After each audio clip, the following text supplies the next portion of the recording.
आवश्यकता है उनकी पूर्ति के लिए वो जेल पहुंचाते हैं, उनके लिए जेल प्रशासन क्या बिल्कुल इस पे भी पूरी नज़र है और बड़ी सख्त कार्रवाई की जा रही है।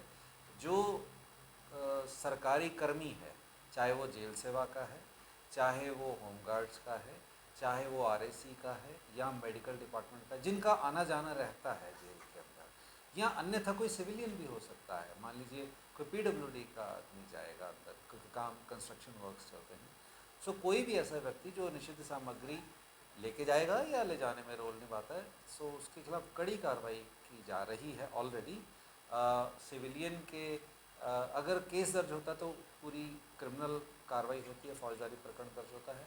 और सरकारी अगर नौकर है तो केस के अलावा विभागीय कार्रवाई भी होती है। और आपने देखा होगा या अभी आपको कुछ दिनों से पता चल रहा होगा कि उसके कृत्य के अकॉर्डिंगली, उसकी ग्रेविटी के अकॉर्डिंगली इवन नौकरी तक से निकाला गया।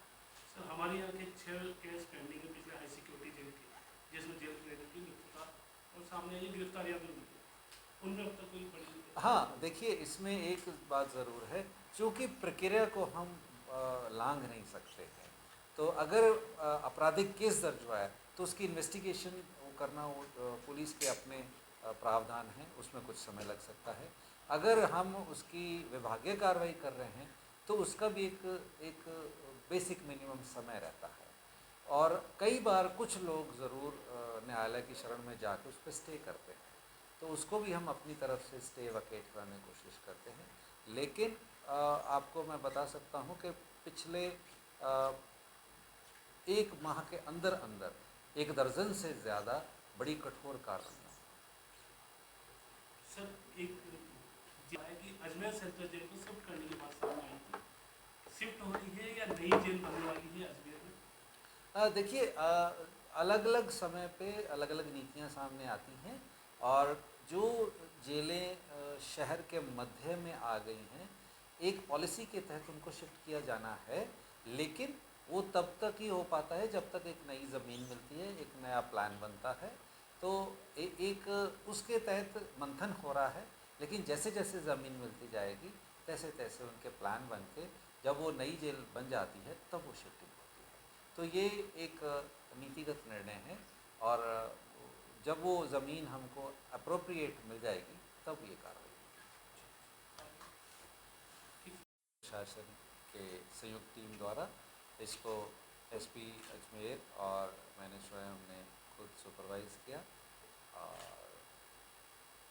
5 टीमें अलग अलग जगहों पर जाके पूरी जेल का सर्च किया। और इसमें अभी आज की तलाशी में कुछ भी निषिद्ध वस्तु बरामद नहीं हुई।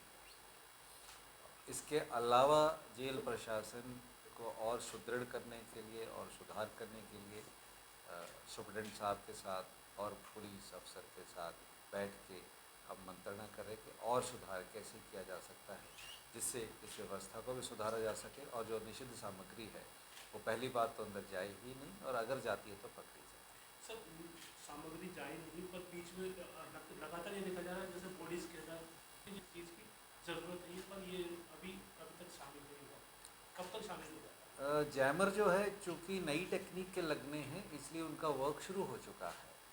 आज से 3 महीने पहले उसका टेंडर हो चुका है, और आने वाले मुझे लगता है 2-3 महीने में उसका काम बन के सामने आ जाएगा और जल्द ही शुरू हो जाएगा। और अब जो टेक्नोलॉजी यूज़ की जा रही THCBS, harmonic call blocking system, उससे काफ़ी उम्मीदें हैं कि बहुत अच्छा उसका रिज़ल्ट सामने आएगा, जिससे कि वो अंदर जिस एरिया में वो ब्लॉकिंग सिस्टम लगा होगा उस एरिया से फ़ोन ऑपरेट नहीं हो पाएगा।